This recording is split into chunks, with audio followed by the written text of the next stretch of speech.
Ladies and gentlemen, in this RedGamingTech.com video, I have yet more information on the PlayStation 4, also known as the Orbis, and this would include things such as controller information, more technical specs, and so forth.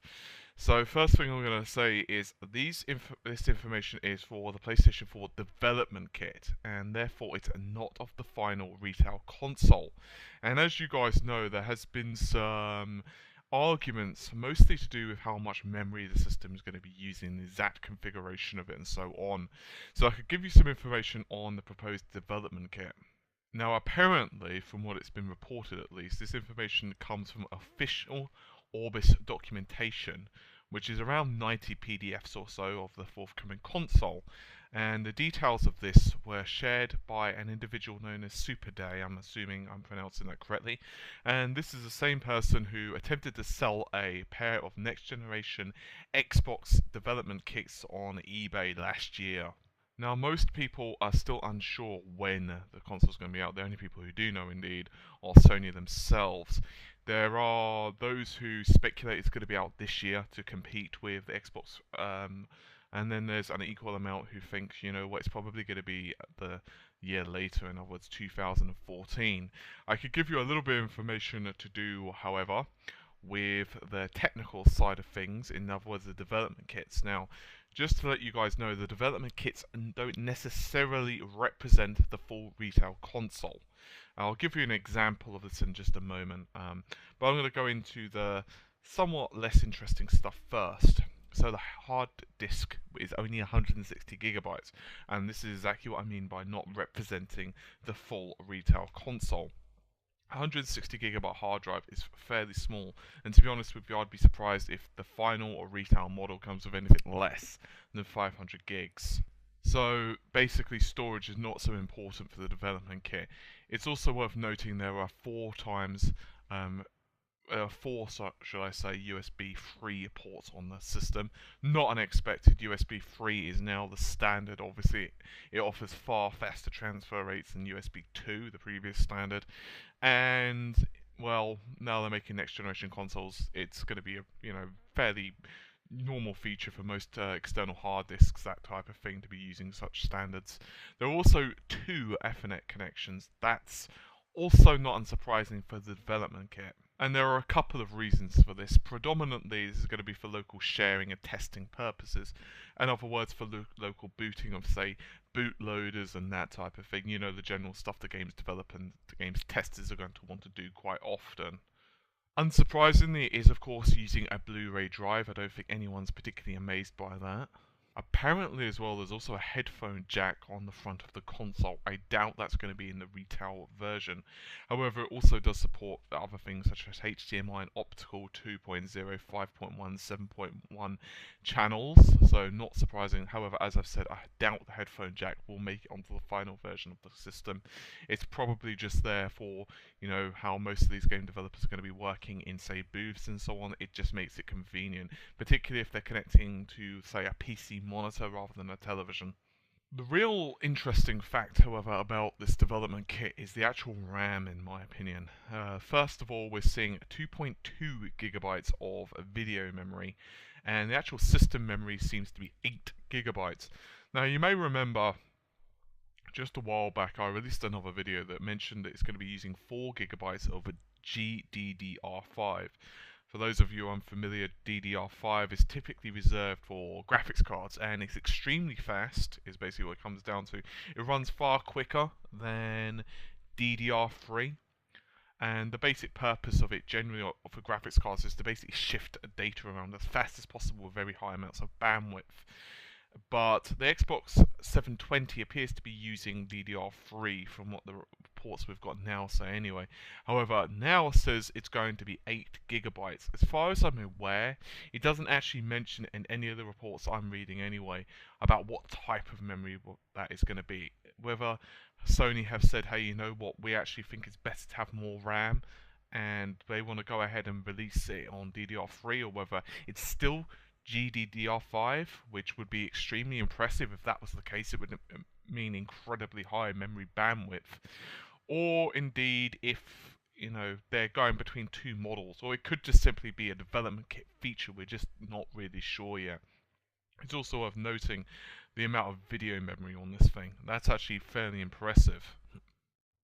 Bear in mind, most PC setups, let's say you have a fairly decent gaming system now, most of the time you're going to be having at least 4 gigabytes of memory for the system and say, I don't know, 1 gigabyte of RAM for your graphics card.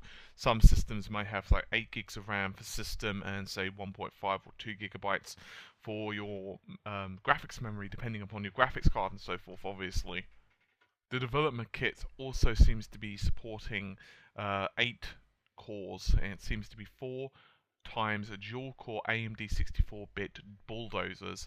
And as for the graphics card, it's an AMD R10XX. This is similar to what other reports have said. Obviously, it's the development kit, so they probably haven't got the final versions of it yet. I wouldn't be surprised if this is the development kit and the final versions are what we've already mentioned. But as I've said before, it's too early to tell. So what about the controller itself? Well, like the actual console, has been a huge amount of speculation. Obviously, Sony have kept roughly the same joypad for the last 3 generations. In other words, if you were to say look at the original PlayStation 1 joypad, maybe not the DualShock obviously, where they actually added the twin analog sticks, but the later on, certainly, pretty much if you used the PlayStation 1 pad, then you'd be completely and utterly familiar. If you jumped to the PlayStation 3 pad, it would just feel exactly the same, only without wire. However, there were some reports that Sony were going to ditch that pad and make something very different for the PlayStation 4. However, from what the reports are saying, it appears this is not 100% true. It seems that the developers, in other words, using the developers kit at least, are going to be, well, basically working on the DualShock 3 type of controller. But also, fairly interestingly, despite the fact that the controller in design is very similar to that of the PS3, the documentation also shows a Move controller, which suggests something Wii-esque in terms of the motion style controls. There's also apparently a new controller in development for the PlayStation 4, which is possibly what all these rumours were mentioning previously. Internally, it's apparently known as the Orbis development tool, and it still shares the same similar set of functions. In other words, the square, triangle, X, circle, and you know the rest of them by now. However, there is one component that's slightly different, and that would seem to be some type of a touch screen pad almost, which apparently can recognize 2-point multi-touch. Now obviously on the Vita itself, this was situated on the back of the console. Whether this is going to be similar for the PS4 controller, we're not sure obviously. I wouldn't be surprised if so, because obviously it's a fairly logical place for it to go. Interestingly as well, rumours have it that the entire pad can also be clicked. In other words, it functions as an additional input button. You guys may remember the PlayStation 3 actually supports move functions with its controller. To some degrees it's well implemented, to others are somewhat less so. However, now it's improved for the PS4 controller, and apparently improved technology like tilt correction. So it will also have a feature vibration, but personally I'm not really a massive fan of that, but you know, whatever. There were some rumours going about biometric data being used. However, at the moment there is no information on this leak of whether that's even true or not. Apparently, there's also another rather interesting button, and that would be a share button. Whether that's going to allow you to share something directly to Facebook, well, who the heck knows? Maybe it'll be a screenshot function, video function, or maybe, I don't know, posting your high scores, or hey, I'm looking for someone to play me on this multiplayer game. Imagine, for example, the new COD. Post to all your friend feed, get online, or something like that. Who the heck knows? Sony are also changing the way user accounts work, mostly to do with the way that you would log in and various other bits and bobs to do with that. To cut a long story short, it basically allows more than one person to be logged into the same system at the same time, and would achieve this by linking control pads to user accounts, and as each new controller syncs with the system, that player account must be logged in, or should I say can be logged in as well. That isn't to say that that account will be locked to that controller. So, if your friend Tom comes round and he plays with, your spare controller, and your friend Bill comes round, it's not like Tom's account will be locked to that controller and that's, forever and a day. It just means that you're going to be prompted to do so. So in other words, each time that an extra pad is connected, you're going to be prompted to log into an account. This would be, for example, let's say you have a multiplayer game and say 2 or more of you log in on the same system using different accounts. That means all of you would receive trophies that you have, say, I don't know, done a certain task, say beaten a boss, or I don't know, leveled up, or done some type of achievement or another. What isn't clear though is whether these are just local accounts that are just on your system. Now bear in mind, all of this information is unconfirmed, and to say the least is basically based upon developers' specs for the most part. In other words, these are systems that are just being used for games developers to say, hey, we need to know how this console is going to work so we can develop games upon it. So whether the amount of RAM, for example, whether it's going to have 8 gigabytes or whether it's going to have the previously mentioned 4 gigabytes, for example, one of the reasons that, developers kit could have more would be a simple reason that they're just using it to kind of figure out memory leaks or to try and cut things down for the final system. That type of thing. It's extremely unknown right now, and obviously some functions, such as say 2 Ethernet connections or 160 gigabyte hard disks, are definitely going to change for the final version.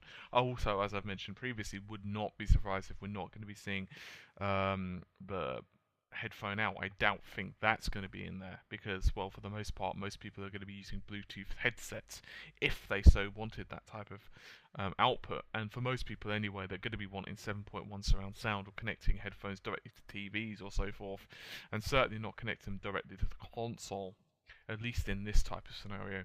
Anyway, in terms of pure rumours and speculation, I think there's actually more on Orbis than what there is on the next generation Xbox right now, and I would say the hype machine is definitely in Sony's favour. That is to say, of course, the PlayStation 4 is going to turn out to be the better console, but it certainly has a lot of mysticism surrounding it right now. And you'll have to excuse me for constantly reporting these different types of videos, but it's very weird. And obviously, one of the problems with this type of thing is because everyone's getting different specs and different versions of development. Obviously, there's a lot of NDAs being broken here as well. That, well, some reports just quite frankly contradict one another. So what we're actually going to end up with in, say, 6 months' time, where we might actually finally get to see, say, a finalized product, maybe a specialized development sheet, maybe that type of thing, well, it could be completely and utterly different. However, I wouldn't be surprised if it's some bastard hybrid of something similar. I think one thing's for sure, we're going to be seeing at least 4 gigabytes of system RAM. That's not really a surprise.